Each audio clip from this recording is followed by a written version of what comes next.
به دور حضرت موسی میگه یک شیخ بوده 600 سال عبادت کرد است. 600 سال میگه خدا عبادت کرد. ای بحر زن فرزند گذشت رفت میگه در بین یک بحرها اونجا یک وادی کم تر جای خشکی بود میگه اونجا مقصد فقط کارش عبادت. او بحر همه شور بود میگه به خاطر همیشه خداوند میگه در بین بحرها یک چشمه شیرین خلق کرد. بعد از این همون چشمه میگه یک نهال انار خداوند سرزون میگه هر روز همون انار میگه یک دونه انار میگرفته. شیخ میگه اون انار میخورد هم آب چشمه میخورد. 600 سال میگه خیلی خدا را عبادت کرد. وقتی میگه وقتی دنیاش بود چی؟ حدیث جناب پیغمبره. وقتی دنیاش بود چی؟ بعد میگه شیخ دعا کرد پروردگار اتیا خواهش دارم.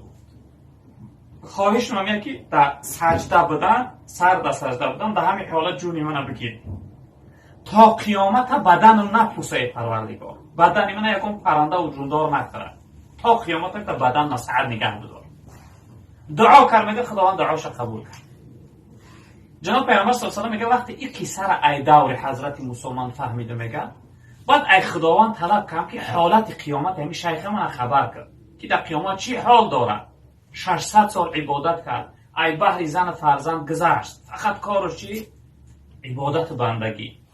جناب پیغمبر میگه خداوند از جبرائیل امر کرد ای لوح المحفوظ میگه اون حالت قیامت هم دفترش آورد.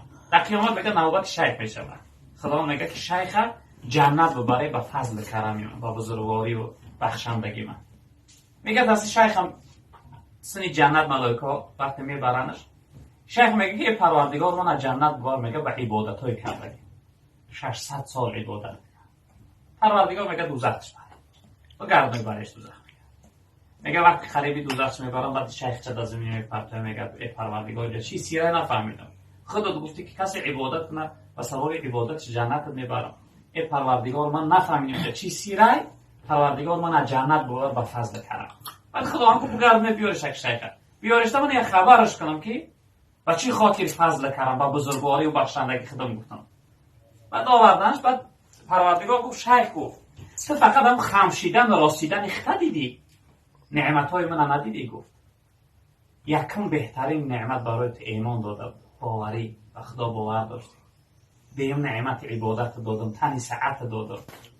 یگان این نعمت ها ما گفت در ایت حساب نمینم فقط یه نعمت ما ایت حساب بگیرم. گفت هر سال گفت من برای بنده هم یک بار انار خلق میکنم نه که برای تو هر روز یک دونه انار خلق کنم که همون انار یا انار میگرفت همون انار را میخوردی و دوام عبادت میکرد.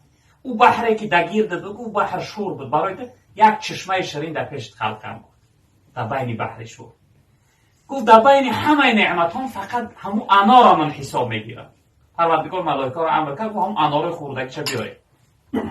میگه انار خوردگی شیخ آوردن در پاره ترازو قیامت موندن میگه عبادتای کنگش در پاره ترازو عبادتاش میگه وزنش برابر انار خوردگیش نشید. بعد میگه شیخ که یک کوی پروردگار که من جنت بر فضل کرم. همیته برای از وقتی خدا با فضل کرمش نه برای انسان عبادت هم میگه که عبادتایی که هوایی ان پوچن اینا درد سر میشن.